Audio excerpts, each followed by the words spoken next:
Hi, this is Live Shapers of Primal Fear. This is Stacy Savage of Savage Master. Hey, this is David Rivera from Ex Mortis. Hi, this is Ida from Trisphere. This is Mike from Devil Driver, and you're listening to The Great Metal Debate.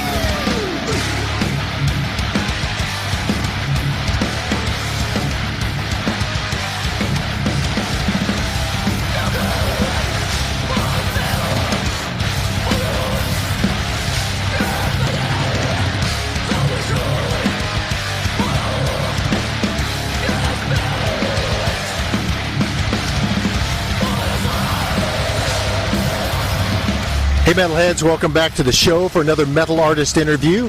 I'm joined with Kyle from Midwest US Death Metalers Obscene. Kyle, thanks so much for coming on The Great Metal Debate. Hey, thanks for having me. Thank you. So there's a ton of things I want to get to. Let's start with the show tonight at Black Circle here in Indianapolis. How cool is it to be on a hometown bill with bands from across the U.S.? Oh, it's great. You know, we've had a lot of friends like Mulder and Wraith and Jesus Webb, so it's cool to, I guess, share the stage with longtime friends and home in town. Those guys have some different styles. You guys have played a lot of shows with bands from different styles. Do you like the experience of playing on stage where the first band was maybe grindcore or melodic death metal, different styles? Do you think that adds to the fan experience, or kind of what's your thoughts about it as an artist who's going to the show? I kind of mixed feelings about that, stuff like that. I mean, like, ideally, I just have bands, like, if you're a death metal band, I just want to play a death metal show, per se. But, like, yeah, if it's, like, a melodic death metal band or a grindcore band, like, that's all of the same umbrella. It just, the only thing I don't really care for, per se, is, like, if it's, like, we play a show, we haven't really had to do this, thankfully, but, like, I'm mostly talking as like a show attendee. If I go to like a show, I want to see like a certain band, and it's like, okay, we got a post-punk band, we got a death metal band, we've got a pop-punk band, we got like a black metal band. It just, to me, that does make sense. But like, thankfully, all our shows that we played with, we play with thrash bands, we play black metal bands, we play grind bands, we play doom bands, and it's all good. So yeah, I mean, I guess, yeah, to go back, ideally, all death metal is cool, but if we're playing like all within the same umbrella of like real heavy metal, that's all good. Yeah, I can see maybe a bridge too far for some of those fans. If they're like one step away from your style, you might be able to bring them over 5 steps away. How do you bridge that gap? I mean, I don't think you really do bridge that gap, per se, if it's like 5 steps over. But, like, you know, if you're, let's say you really, like, you're really into black metal, but you come see us, I think we have a few things that you would like, or thrash, or grind, or whatever. But, like, yeah, if it's something like, hey, we're a melodic synthwave metalcore band, like, you're not really gonna have a good time with our show. But I feel like if you're super into a band like, I don't know, like Wraith, like, I think you would find things to like about our band. Absolutely, I couldn't agree more. So, if you don't mind, for folks who aren't familiar, give us a brief sketch of how the band Obscene came to be. Yeah, it came out about 2016. Brandon, our drummer, and I had been talking about like wanting to do like, because my previous band was this band called Boddicker. It was like a crusty death grind band. It kind of just withered away because our lead songwriter moved away, and just nothing ever came up after that. And like how so many bands go the way of the dodo. Somebody moves away and gets the job. Yeah. And that's kind of what happened with us, with Boddicker at least. And then like Brandon had been doing vocals for some of the Destroyer. I think they're still band. I'm not entirely sure, but like he was wanting to do like a more traditional style death metal instead of like, because someone was like a very technical style band. He just wanted to do something like very riff heavy, like Dismember, Insanity, Asphyx, Obituary. And so, and I put like an SOS online, like, hey, you know, like, nothing's going on with Boddicker. I still love metal. I still love music, so I still want to do something. This is what I'm into. However, if you want to do anything, and Brandon did, and then I guess, like, you know, a lot of trial and error was for like the first year or so, but we've been on a steady path since I'd say about 2017. And have you been a 4-piece since that time? It's the same core group? No, not really. We started off as a 5-piece. Yeah, so when we recorded our demo, Sermon to the Stake, it was like the only remaining lineup from that demo to now is just Brandon and I. So what happened was, like, we had 2 guitarists at one point. Our original guitarist, Ryan Green, he had to quit because he had some family and work issues, he just couldn't make it happen for one. Same old. Exactly. You know, and hey, it's cool, no problem. And like same thing with our other guitarist Josh. Like he got a really good job, and like he just wasn't able to commit to anything. And it was just like, and we had already picked up Mike at the time. We picked up Roy at the time, and we were just like, we were still wanting to go. And I was just like, oh man, I can't. And it's just like, well, we can. So we did. So we just kind of condensed it to a 4-piece, and like, and we all 4 of us work really well together. We have a good relationship, and it's been history. And you guys released your first full-length album in 2020, right in the throes of the pandemic. Obviously, there weren't any opportunities to tour then. What was your all's thought at that point, not knowing what the future held? Like, did you see that as an opportunity at the time? Were you like, fuck it, you know, what were your thoughts then? It was really tough because there was so much misinformation that was going on around the time. Like, we had thought maybe, like, when I first heard about it, I'm like, oh, fuck, this is going to be going on for, like, a few weeks, and all be cool. And then, like, you know, like a year later, so it's cool. I mean, it's just still barely cool now, but, like, it's to the point where, like, we can have shows, and it's not weird or anything like that. But, so we just kind of bided our time. We were trying to book an East Coast tour. It's like I said, we thought, okay, a month will go by, and this will all pass over, and then it didn't. So we just, instead of farting around waiting for shows, we just kind of like, all right, well, I guess we'll just keep writing music, and that's what we did. And so that brings us to your most recent album, From Dead Horizon to Dead Horizon, released earlier this year via Blood Harvest Records. Kind of hinted at this, but how long had those songs been in development, and what was the writing process like for those? It was kind of, buying our time during, like, the Inhabitable post sessions that we had done, and, like, just sort of like, hey, what's going on, and then, like one song in Sensei Cruelty was almost considered for the Inhabitable Dark, but we were just like, I don't know, but we put on the new record because we still liked the song, and like, I guess it could say pretty much after Inhabitable Dark, we sat on that for a little bit, and we're just,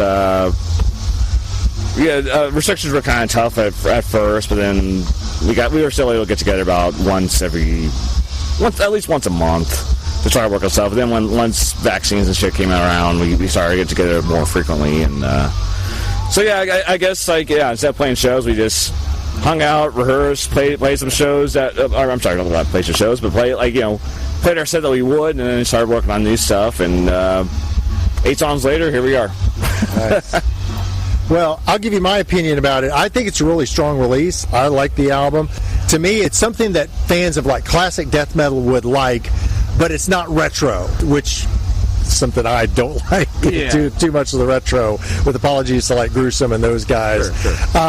With a little distance, a few months gone by, kind of what are your thoughts, having birthed it to the world? And are you pleased with the reaction from fans and critics? Yeah. I mean, I've seen more positive than negative about it, and like, you're not gonna please everybody. That's just how this shit works. But yeah, I mean, like, we feel like, I was talking with someone earlier. I'm just like, well, hey, if you like the first record, you should like the next one, or vice versa. I've seen all kinds of reactions, because that's just the internet, how the internet works. But like, by and large, I'd say I'm happy with everything, because I mean, like. To me, it's just like a more refined version of the Inhabitable Dark. It's like we're not the kind of band that's gonna like step too out of pocket or experiment too much with shit. We're just gonna try to grow as organically as we can, but still having our I guess I don't know if limitations is the right word, but like our barriers of like, this is traditional death metal, and like. What's your comfort zone? Exactly. Our comfort zone. Like we can step out from time to time, and I feel like we did on the new record, but we don't want to get like too out of it, where we're putting out something that isn't obscene. Yeah, awesome. I couldn't. That's a great quote. Following the release of From Dead Horizon, you guys went on a nice run of shows through Middle America with Morta Skull. How'd you get teamed up with those guys? We just kind of got an email like in February, and it's kind of funny because we were like waiting on like what the release date would be for From Dead Horizon, and we got an email from a booking agent, Cody, saying, "Hey, I'm booking a show for Morta Skull, or not a show, but a tour for Morta Skull. Where are you guys available?" And just after a few texts, we were all pretty like, "Yeah, that'll be fucking sick. Let's do it." And like, he basically said, "Yeah, you can tour from Morta Skull down to Texas and back," and we're like, "Yeah. We haven't played Texas. Let's do it." And so, and then like once we confirmed that, I immediately emailed our label guy, Rodrigo, at Blood Harvest, like, hey, we got the short border scold. Might be a good idea to put out the record around then. And he's like, yeah, that's a great idea. So it worked backwards, actually. Yeah. So it did. Because it was funny because, like, we had already recorded the record. We were ready to play, like, a hometown show. And it was our first hometown show in, like, 2.5, 3 years. And we were, like, gearing up for that. And I got an email, like, a day or two before. And I was like, well, hey, boys, what you want to do? And then we were all pretty much unanimous. We were like, yeah, this will be fucking sick. 10 days. Texas and back. Let's do it. So it was just kind of the luck of the draw. We didn't really have to do anything. We just got lucky with an email, and we said, hell yeah, let's do it. And on that run, did you find a lot of folks who were familiar with your music? Was it mostly new fans? Kind of what was that experience like? What was the feedback that you got? A little bit of both. I mean, like, some people had no idea who the hell we were, and they're like, especially when you go down to Texas, like where Morris Cole had never played before. They're like a legendary cult band. And there are definitely like a significant amount of people who are just there to see Mortal Skull, and that's totally fine. But yeah, we already had a following, and it was cool to like go down to Dallas where like there's definitely like a few dozen people who knew who knew who we were and were set to see us, and other areas of the U.S. as well. But yeah, but it was kind of mixed. Like some people knew who we were, some people had no idea, and yeah, I think we. We were able to satisfy our fans we already had and made some new ones along the way. So as far as I'm concerned, it was a total success. That's awesome. Well, you got a new fan tonight because this was my first time to see you all. Man, I really enjoyed your set. I thought you guys brought a lot of energy. And also, it wasn't like you were joking around and slapping each other on the back, but I could sense you all were having fun on stage. And I don't know, from a fan perspective, that's something that's important to me. Talk a little bit about that, just about your all's camaraderie and the element of enjoying it, whether there's 5 people or 50 people or 150 people. Yeah, I mean, honestly, like this may sound kind of stock or generic, but like we do this because we love it, and this is more of a passion project than like any sort of career path or whatever. But like And like we played Black Circle Network, where we're comfortable with a lot of hometown fans here, and like we're comfortable with each other, and yeah, like going back to like a having fun thing. Like it's cool to be like grim and necromantical, and I get it, I totally do, and I feel that way to various degrees. At the same time, like I feel more of a connection to bands like Deceased or Exhumed or Motor, who just played, or like Nunslaughter, or it's just like we know this is fun. Let's just have a good time, enjoy one another, and just rock the fuck out. The worst thing for me as a fan is watching a band and there's no connection like between them and the crowd. Even if they're giving a great performance, if it's two-dimensional, and it seemed like tonight the crowd was responding to you guys. Yeah, I mean, I think that's important because I know, like, and I go to a lot of shows where, you don't have to pander too much. Just, I mean, really, again, as generic and stock as it may sound, just be your fucking self. And people will eventually, like, will if they're into it, they'll respond. If they're not, they'll leave the hall, and that's fine too. That's okay. Well, and they'll also, I think, respect you if you're yourself. Yeah, absolutely. Because I mean, like, you're not going to fool anybody. Yep. So you just got to do what you got to do. So before we begin to wrap up, a few quick hitters. You don't have to spend a lot of time answering these. What's the best metal concert you've ever attended? Oh, dude. Let me give you... I feel kind of lame saying this, but like I'll give you a non-metal show I went to. I went to go see Leibach just on a whim with my wife. Who? I have no idea who that is. It's a band called Leibach. They're like a Slovenian industrial group. We just kind of went on a whim. Where if you're a metal fan, like if you're familiar with Morbid Angel, Leibach had done some Morbid Angel remixes. Oh, okay. So so Leibach is just like the Slovenian, like kind of like.